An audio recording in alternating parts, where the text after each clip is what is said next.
بسم اللہ الرحمن الرحیم فَإِذَا جَاءَ وَعْدُ الْآخِرَةِ جِئْنَا بِكُمْ لَفِيفًا۔ یہ آیت نمبر 104 ہے سورہ بنی اسرائیل کی۔ اللہ تعالیٰ فرماتے ہیں ان بنی اسرائیل کو، پھر جب آئے گا پچھلے وعدے کا وقت تو ہم لے آئیں گے تم سب کو لپیٹ کر۔ اس میں ڈاکٹر صاحب فرماتے ہیں، ڈاکٹر صاحب احمد رحمۃ اللہ علیہ، ان الفاظ میں یہ اشارہ موجود ہے جب آخرت کا وقت قریب آئے گا تو بنی اسرائیل کو ہر کہیں سے ہر جگہ سے اکٹھا کر کے ایک جگہ جمع کر لیا جائے گا۔ ان کی مثال اس قیدی کی سی ہے جس کی سزا تو سنائی جا چکی ہے لیکن اس کی تعمیل ابھی ہونی ہے، باقی ہے ابھی۔ تو جو ان کا دور تھا جب یہ فلسطین سے بے دخل ہوئے تھے، دور انتشار ڈایاسپورا، فلسطین سے بے دخل ہوئے تقریباً اس آیت کے نزول کے وقت، جب یہ آیت نازل ہوئی فَإِذَا جَاءَ وَعْدُ الْآخِرَةِ جِئْنَا بِكُمْ لَفِيفًا، جب یہ آیت نازل ہوئی، اس آیت کے نازل ہونے وقت اس وقت تک انہیں فلسطین سے ڈایاسپورا دور انتشار نکلے ہوئے تقریباً 550 سال اس وقت ہو چکے تھے جب یہ آیت یہ نازل ہوئی۔ اب جِئْنَا بِكُمْ لَفِيفًا، میں تم سب کو لے آؤں گا۔ اللہ تعالیٰ ہر جگہ سے انہیں اکٹھا کر کے 1917 میں آخر یہ آیت یہ پیشین گوئی قرآن کی پوری ہو گئی ہے کہ 1917 میں اللہ تعالیٰ انہیں واپس لے آیا اور 1948 میں انہوں نے اپنی ریاست گریٹر اسرائیل قائم کر دی۔ اب گریٹر اسرائیل کا ان کا منصوب ہے، ان کے نزدیک تو وہ گریٹر اسرائیل کا منصوب ہے، حقیقت میں وہ اللہ کا وعدہ ہے کہ انہیں وہ واپس لے آیا تاکہ انہیں ایک جگہ مجتمع اکٹھا کر کے وہیں ان کا قتل عام کیا جائے، اور وہ تخرج من خراسان سے جو لشکر نکلیں گے، تو یہ تو اللہ کی پلاننگ ہے، وہ اس سے انہیں اکٹھا کیا ایک ہی جگہ پہ، واپس لے آئے انہیں 2000 سال بعد 1917 میں اور 1948 میں۔ یہ اپنے منصوبے میں تو گریٹر اسرائیل کی طرف پیش قدمی کرے، لیکن اللہ کا یہ تھا حکمت کہ وہ انہیں واپس لانا چاہتا تھا تاکہ ایک ہی جگہ جس کو یہ گریٹر اسرائیل بنائیں گے، that should be the greater graveyard, وہ ان کا سب سے بڑا قبرستان بنے گا اس بڑی جنگ میں جو ہونی ہے، آنے والی جنگ ہے اس میں، کہ جس کے نتیجے میں پھر آخری زمانے میں عیسی علیہ السلام دوبارہ تشریف لائیں گے اور دجال جو ان کا یہودی ہوگا اس کا بھی قتل کریں گے اور ان کا قتل عام ہوگا ان کے نتیجے میں۔ اب وہ جو 2 عروج اور زوال کی میں بات کر رہا تھا، مسلمان امت کے بھی 2 عروج اور زوال ہیں۔ یہودیوں کے اس بنی اسرائیل کے 2 عروج اور زوال میں نے آپ کے سامنے رکھ لیا۔ مسلمانوں کا پہلا عروج عربوں کے زیر قیادت ہوا تھا، جب عرب صحابہ انہوں نے پوری دنیا میں 3 بر اعظموں میں خلافت اسٹیٹ اسٹیبلش کی، پھر اس کے بعد دور بنو امیہ عباس، وہ خلافت تو نہیں تھی لیکن مسلمانوں کی ایک قوت تھی یہ دھرتی پہ پوری۔ تو مسلمانوں کا پہلا عروج تو عربوں کی زیر قیادت ہوا، تو اس کے بعد جب مسلمانوں کا زوال آیا تو یہ 1200 کے اراؤنڈ، اب 2023 ہے، 1200 کے اراؤنڈ، یہ جو 1000 پورے ہونے پہ 1000 عیسوی سے لے کے 1200 عیسوی کی طرح صلیبی جنگیں ہوئی ہیں ساری، تو یہاں سے پھر مسلمانوں کے زوال کا آغاز شروع ہو گیا، تو مسلمانوں پہ عذاب کے کوڑے برسنا شروع ہو گئے، اور آخر کار پھر تاتاریوں نے 1200 کے تقریباً قریب یا 1300 کے غالباً، ایگزیکٹلی اپڈیٹ میرے ذہن میں نہیں آ رہی، ہلاکو خان اور چنگیز نے مسلمانوں کو تباہ و برباد کر دیا عالم اسلام کا۔ تو یہ مسلمانوں کا پہلا زوال، پہلا عروج عربوں کے ہاتھوں، پہلا زوال تاتاریوں کے ہاتھوں، تاتاریوں چنگیز کے ہاتھوں۔ پھر انہی کو اللہ تعالیٰ نے انہی تاتاریوں کو ایمان کی دعوت دی ہے، یا فتنہ تاتار کے افسانے سے پاسباں مل گئے کعبے کو صنم خانے سے، وہ مسلمان ہو گئے۔ ان میں سے پھر جو ان کے مختلف گروہ تھے تاتاریوں کے، Terken صفوی، Terken Seljuqi, Terken Usmani, Terken تیموری۔ ترکان صفوی انہوں نے ایران میں سلطنت قائم کی، ترکان عثمانی سلطنت عثمانیہ انہوں نے قائم کی، دا گریٹ آٹومن امپائر، پچھلی صدی میں جو ایک بہت بڑی سلطنت جس کا خاتمہ ہوا 1924 میں جب ہماری خلافت کا خاتمہ ہوا، یہی روتھ شائلڈ تھا جس نے خاتمہ کروایا سارا، جو ابھی ملنے آیا ہوا تھا اسحاق ڈار اس سے، وزیر خزانہ سے۔ تو اس امت پر بھی دوسرا زوال پھر آیا، امت مسلمہ پر۔ پہلا زوال تاتاریوں کے ہاتھوں، پہلا عروج عرب کے ہاتھوں، دوسرا عروج مسلمانوں کا دا گریٹ آٹومن امپائر، پچھلی صدی میں جو کئی سو سال آٹومن امپائر دنیا پہ حکمران رہی ہے، سلطنت عثمانیہ۔ تو دوسرا عروج سلطنت عثمانیہ ترکوں کے ہاتھوں مسلمانوں کو ہوا، دوسرا عروج۔ اب دوسرا زوال جیسے بنی اسرائیل پر آیا تھا، دوسرا زوال وہ جنرل ٹائٹس نے 70 عیسوی میں ان کا قتل عام کیا تھا اور ہیکل تباہ کیا تھا۔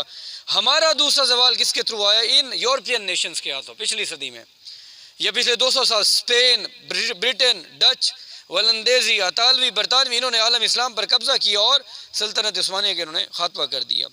تو یہ ہے ان حالات کا خلاصہ جن کو اللہ نے اپنی طرف منسوب کرتے ہوئے آیت میں فرمایا، ہم نے بنی اسرائیل کو وہ کہہ دیا کہ تم 2 دفعہ زمین میں فساد مچاؤ گے اور سرکشی کرو گے. ہمارے بھی 2 عروج اور 2 زوال میں نے آپ کے سامنے اب رکھ دیے. سورہ کہف بنی اس میں ذوالقرنین کے بارے میں اللہ تعالیٰ فرماتے ہیں، ذوالقرنین کے بارے میں پوچھتے ہیں، یسألونک عن ذوالقرنین. ابھی ذوالقرنین جو تھے، میں نے بتایا ایران کے بادشاہ کیخورس یا سائرس، اس کا ذکر ہے. یہ وہ بادشاہ ہیں جنہوں نے عزیر علیہ السلام جب انہوں نے تحریک شروع کی تھی، تجدید ان کی اصلاحی یہودیوں کی، جب ان کا دوسرا عروج آنا تھا تو ذوالقرنین نے عراق فتح کر کے انہیں واپسی کے راستے فلسطین میں ان کے بنائے تھے. یہ ذوالقرنین وہ تھے، ایرانی بادشاہ تھے ذوالقرنین. تو ان کا یہ ہے ذوالقرنین جن کے بارے میں یہ یعنی کہ ایمان والے تھے اور صالح اور نیک ایک حکمران تھے. اب ان کی مہمات، ان کا جو سلسلہ تھا وہ قرآن مجید میں سارا ذکر ہے. حتی اذا بلغ صدین، صدین سے پہلے ان کے جو مختلف قرآن میں آئے ہیں، مطلع شمس اور سورج کے طلوع ہونے اور غروب ہونے کی جگہ، اس میں ان کی مہمات یہ تھی کہ ایران سے مغرب میں پہلے انہوں نے میڈیٹرینین سے، بحیرہ روم میڈیٹرینین سے یہ ہے جس میں شام ایک طرف ہے اور مغربی ممالک یہ اس طرف ہے. میڈیٹرینین سے اس کے شام اس کو لگتا ہے. اب تو ایک ان کی مہم جو اس طرف تھی میڈیٹرینین کی طرف. پھر اسی طرح بلوچستان مشرق میں بلوچستان اور مکران کی طرف انہوں نے موو کیا. پھر آگے ان کا جو ایک اور انہوں نے وہ مہم جو کی، وہ جو موومنٹ کی، وہ بلیک سی اور کیسپین سی. یہ بلیک سی بحیرہ اسود ہے اور کیسپین سی بحیرہ خزر ہے.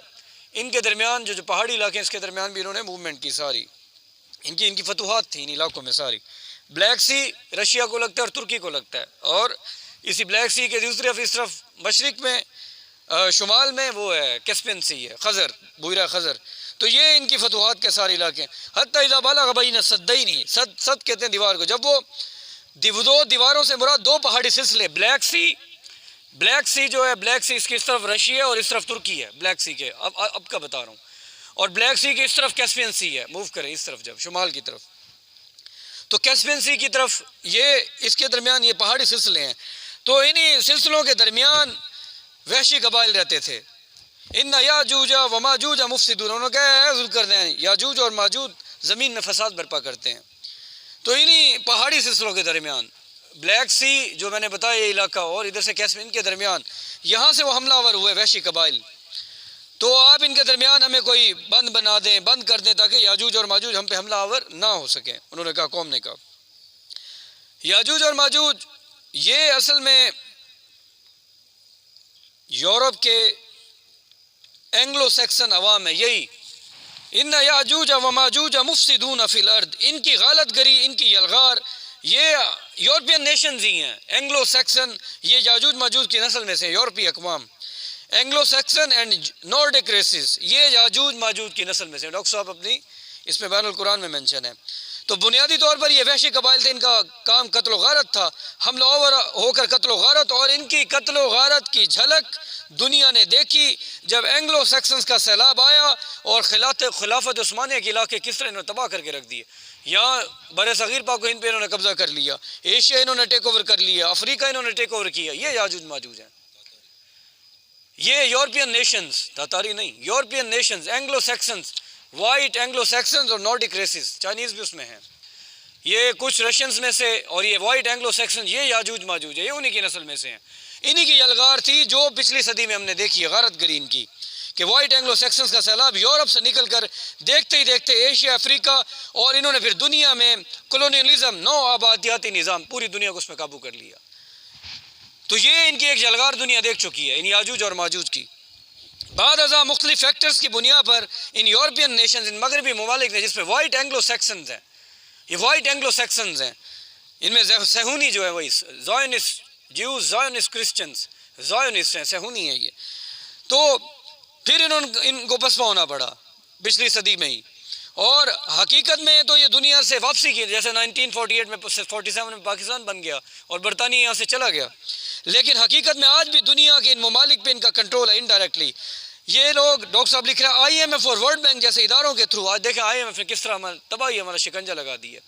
یہ لوگ آئی ایم ایف اور ورلڈ بینک جیسے اداروں کے تھرو انڈائریکٹلی بائی پروکسی اپنی حکمرانی کو مضبوط کرتے ہیں، اور ان اداروں کی مدد سے آج دنیا پہ انہوں نے اس طرح دنیا کو. لیکن قرب قیامت سے پہلے ایک اور یلغار اب ان کی آنی ہے. قرب قیامت سے پہلے ایک اور یلغار آنی ہے کہ قیامت سے پہلے دنیا میں ایک ہولناک جنگ ہوگی، جس کو حدیث میں الملحمۃ العظمیٰ اور بائبل میں آرماگیڈن کے نام سے کہا گیا، یاد کیا گیا. یہ جنگ مسلمانوں اور ایک طرف اور یہودیوں اور عیسائیوں یعنی کہ یورپین نیشنز کے ساتھ ہوگی ہماری. یہ الملحمۃ العظمیٰ، مسلمان ایک طرف ہوں گے اس میں. اس دوران اللہ تعالیٰ مسلمانوں کے ایک عظیم لیڈر امام المہدی کی صورت میں، اس کے بارے میں ڈاکٹر صاحب فرمایا کرتے تھے واللہ عالم یہ صدی امام المہدی کی آمد کی صدی ہے، 1444 ہجری ہے، 45 یا 44. اس طرح ڈاکٹر حماد لکھوی جو اہل حدیث کے بہت بڑے مکتب عالم اس وقت ڈین ہے ادھر پنجاب یونیورسٹی میں، ان کا بھی یہی کہنا ہے کہ امام المہدی کی آمد چند سالوں کی دیر ہے. تو اللہ تعالیٰ امام المہدی کو بھیجیں گے اور پھر اس جنگ کے نتیجے میں جو آرماگیڈن یا الملحمۃ العظمیٰ حضرت عیسیٰ کا نزول ہوگا، اور پھر خراسان کے علاقے سے جو میں نے حدیث سنائی فوجیں نکلیں گی امام کی مدد کے لیے، مسلم افواج جائیں گی، اور اس جنگ کے خاتمے پہ پھر فائنلی عیسیٰ علیہ السلام دجال کو قتل کریں گے. ان یہودیوں کا قتل عام ہوگا، گریٹر اسرائیل یہ گریٹر گریو یارڈ بنے گا، اور تمام عیسائی دنیا مسلمان ہو جائے گی، اور یوں اسلام کو عروج ملے گا اور دنیا میں پھر اسلامی حکومت قائم ہو جائے گی. پھر اس کے بعد ایک اور یلغار آئے گی، اس میں شاید پھر یہ چائنیز انوالو، یہ بھی ان میں سے ہیں، پھر یہ آئیں. ابھی اس بڑی جنگ آرماگیڈن میں شاید انوالو نہ ہو چائنیز. تو یہ سارے یاجوج ماجوج ہیں. اسپیشلی پچھلی صدی میں جو ہم نے یلغار دیکھا ہے مغربی اقوام کا، اینگلو سیکسنز وائٹ، یہ یاجوج ماجوج ہیں، انہی کی نسل میں سے ہیں. تو یہ اوور جنگ ہے، اور اسرا کی جنگ ہوگی. آپ نے فرمایا تھا اتنی بڑی جنگ ہوگی کہ جس کے 100 بیٹے ہوں گے 99 ہلاک کر دیے جائیں گے.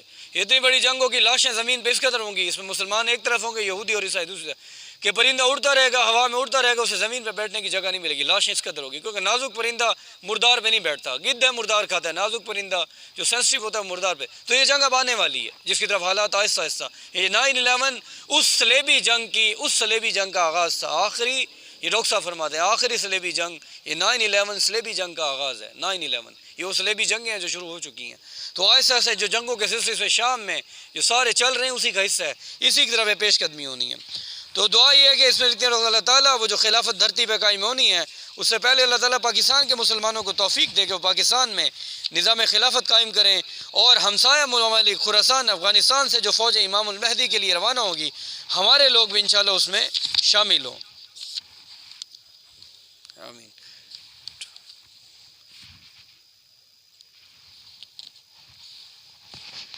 اس دور کا ایک بہت بڑا شرک وہ آپ کے سامنے رکھتا ہوں. جیسے اس دور کا ایک دجالی فتنے سارے ان آیات میں آپ کے سامنے آئے، اس دور کا ایک بہت بڑا شرک، اس دور کے بہت سے شرک ہیں. اس دور میں میں اور ہے، جم اور ہے، جام اور. اقبال کہتے ہیں ساکی نے بھی بنا کی روش لطف و ستم، تہذیب کے حاضر نے ترشوائے صنم، اور مسلم نے بھی تعمیر کیا اپنا حرم، اور ان تازہ خداؤں میں نیا سب سے وطن ہے. وطن پرستی کا بت، اس کو معبود بنا لیا. وطن کے سپاہی وطن کے لیے جان دیں گے، شرک. اللہ کے سپاہی اللہ کے لیے جان دیں گے، ان صلاتی و نسکی و محیای و مماتی. تو مسلم نے بھی تعمیر کیا اپنا ان تازہ خداؤں میں جو نیا سب سے وطن، جو نیا ان تازہ خداؤں میں جو نیا سب سے ذہن میں نہیں آ رہا، جو پہرن وطن ہے، ان تازہ خداؤں میں نیا سب سے وطن ہے، جو پہرن اس کا ہے وہ مذہب کا کفن ہے. دیرینہ نظارہ زمانے کو دکھا دے، اے مصطفی اس بت کو، وطن پرستی کے بت کو خاک میں ملا دے. تو یہ ایک شرک ہے اس دور کا، وطن پرستی کا. ایک اور بت بھی، ایک اور شرک بھی اس دور کا سن لیں. یہ تو وطن پرستی کا شرک تھا جو میں نے اقبال کی زبان میں، اقبال وہ واحد آدمی تھا، علماء نہیں رکھ سکے جسے ضرب لگا اس بت پہ، ورنہ علماء بھی اس فتنے کا شکار ہو گئے تھے. جب گاندھی نے کہا سب قومیں وطنیت کی بنیاد پہ بڑھتی، علماء بھی ساتھ مل گئے تھے، لیکن اقبال نے کہا نہیں، قومیں ہماری بنیاد مذہب ہے، لا الہ الا اللہ، جو پڑھے گا وہ ہمارا بھائی ہے. وطن ہماری قومیت کی بنیاد نہیں ہے، ہماری قومیت کی بنیاد لا الہ الا اللہ ہے. یہ دو قومی نظریہ اس وطن پرستی، اس سیکولرزم کے بت پہ یہ بہت بڑی ایک وہ تھا، اس کے لیے چیلنج تھا جو اقبال نے وہ پیش کیا تھا نظریہ. تو ایک اور اس دور کا بت بھی سن لیں ذرا، جو اس دور کا شرک، وطن پرستی کا شرک، وطن کو معبود بنا لیا. دولت پرستی، دولت کو معبود بنا لیا، شرک. پیٹرو ڈالر، ڈالر کو معبود بنا لیا، یہ شرک. یہ سارے اس دور کے ہائی اسٹینڈرڈ آف لائف، اعلیٰ طرز زندگی کو معبود بنا لیا، یہ شرک. یہ اس دور کے شرک ہیں، یہ اس دور کے معبود ہیں، ان کے پیچھے صبح و شام لگ رہا ہے. ابھی یہ شرک بھی سن لیں اس دور کا، جس کے بارے میں انسان بڑا حساس ہو. اس دور کا شرک جو ہے،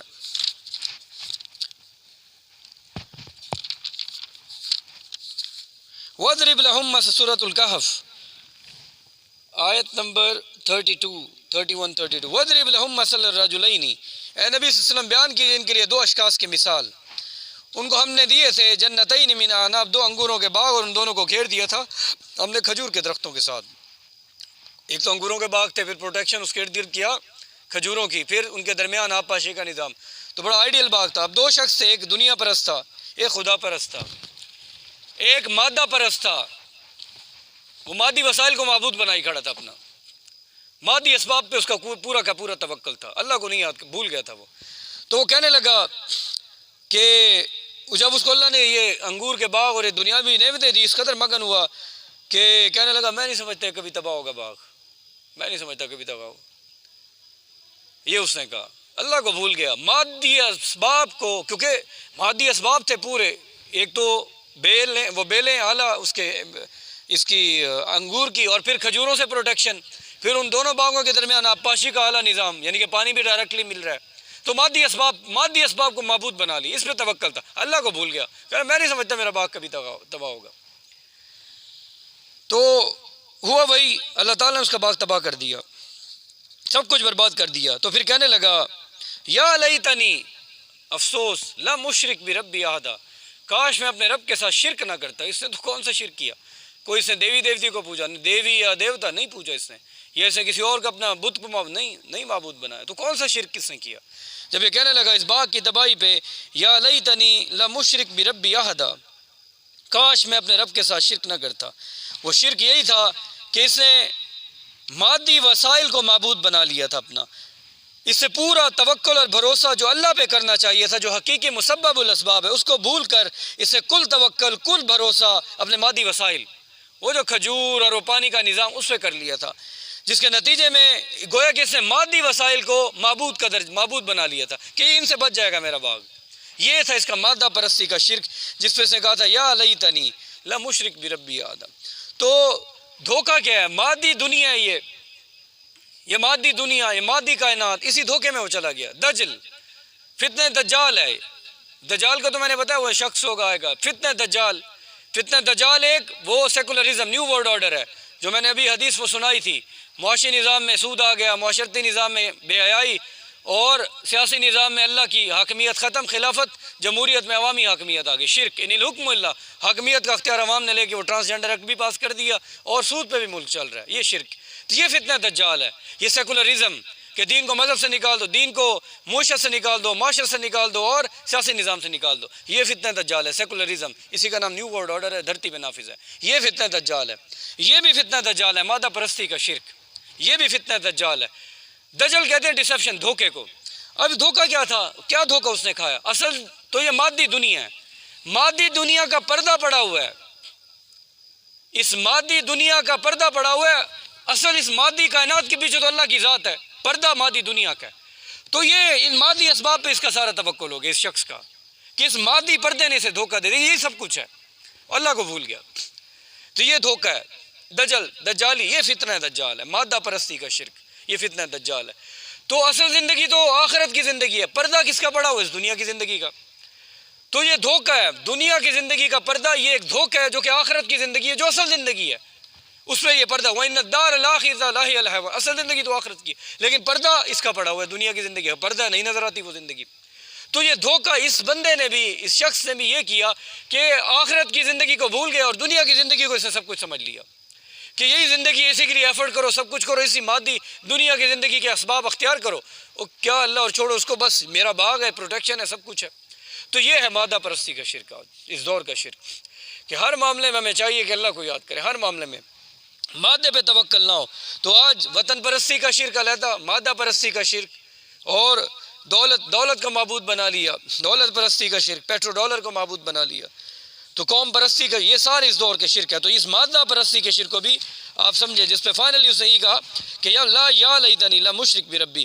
تو وہ جو دوسرا شخص جس کو معرفت رب حاصل تھی, اس نے اسے کہا کہ تم رب کو کیوں بھولے ہوئے ہو, کہ اللہ نے تمہیں اتنی نعمتوں سے نوازا, تمہیں چاہیے اس کا شکر ادا کرو.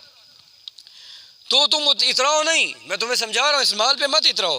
تو وہ چاہے تو سب ختم کر دے, لیکن یہ دنیاوی اسباب کے نشے پہ تھا, مادی اسباب, اللہ کو بھول گیا تھا. پردہ تو مادہ دنیا کا تھا اس کے سامنے, اللہ کو بھول گیا. وہ دھوکہ, مادی دنیا کے پردے نے اس کو دھوکہ دے دیا, اسے سمجھا یہ اصل دنیا ہے, یہی اسی کے اسباب, یہی سب کچھ ہے. دھوکے میں آ گیا. یہ فتنہ دجال, یہ ڈسیپشن. ایک وہ دجال شخص ہے, وہ جو آرماگیڈن, یہ جو بڑی ملامت العظمیٰ وہ لڑی, اس میں وہ آئے گا, یہودیوں کو جو لیڈر ہوگا. تو یہ مادہ پرستی کا شرک ہے. آج ہمیں اس سے بچنا چاہیے. اور 1-2 منٹ ہیں, 1 منٹ, 2 منٹ بس. تو ہمیں اللہ تعالیٰ نے ایسے کلمات سکھائے ہیں قرآن مجید میں جو کہ توحید سے بنے ہوئے ہیں. اس میں کچھ آپ کے سامنے رکھ دیتا ہوں. وہ جو ہمارے کلمات ہیں جیسے سورۃ الکہف کی آیت ہے وَلَا تَقُولَنَّ لِشَيْءٍ إِنِّي فَاعِلٌ ذَلِكَ غَدًا إِلَّا إِن شاء اللہ. کسی چیز کے بارے میں یہ نہ کہو میں کام کل کروں گا بلکہ اللہ چاہے. تو اللہ تعالیٰ نے دیکھیں ہمیں اتنے پیارے کلمات سکھائے اس مادہ پرستی کے شرک سے بچنے کے لیے. کوئی خوبصورت چیز دیکھی تو کہا سبحان اللہ. کوئی خوبصورت چیز دیکھی تو کیا کہنا ہے؟ سبحان اللہ. یعنی کہ بذات خود یہ تعریف کے لائف لائن نہیں ہے بلکہ تعریف تو اس ذات کی جس نے اسے خوبصورت بنایا، اس لیے سبحان اللہ. اسی طرح کوئی تکلیف دور ہوئی اللہ کا شکر الحمدللہ. مشکل آسان ہو گئی اس کی مدد سے، اس لیے الحمدللہ. یہ توحید سے بھرے ہوئے کلمات جو مادہ پرستی کے شرک سے بچنے کے لیے ہماری زندگی کا حصہ ہونا چاہیے. اس طرح ماشاء اللہ گھر داخل ہوئے بچے بڑے خوش ہیں ماشاء اللہ. یعنی کہ اس میں میرا کوئی کمال نہیں، میرے بچے خوش ہیں، یہ اصل میں اللہ کی مرضی اور اس کی مشیت سے ہے. اس طرح کوئی کام کرنا ہے انشاءاللہ، یعنی کہ مستقبل کے بارے میں آپ نے اظہار کیا انشاءاللہ میرا ارادہ تو یہ ہے لیکن یہ کام تبھی ہوگا جب اللہ کو منظور ہوگا. تو یہ مادہ پرستی کے شرک سے بچنے کے لیے اللہ نے ہمیں توحید کے کلمات سکھائے. وآخر دعوانا الحمدللہ رب العالمین.